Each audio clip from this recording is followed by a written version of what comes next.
السلام علیکم ملګرو څنګه یې امید دی خبره الله پاک مو جوړ او خاصه بریک دی جی یونیورسيټي کې ناسو د ټیم د کینټین مخې ته نو وګی شوی نو صدیق صاحب چې ورځو سره خوراک کوو نو رالو دلته په کینټین کې ځان له خوراک وکړو خو بس د ټیم کې مونږه برګر راوغستو ځان له برګر ساده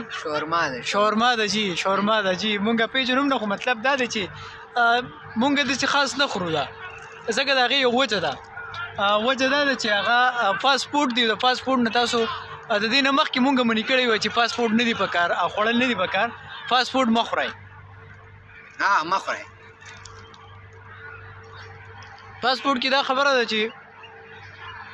مضر صحت دی بالکل دینه تاسو ته مسلې کې دي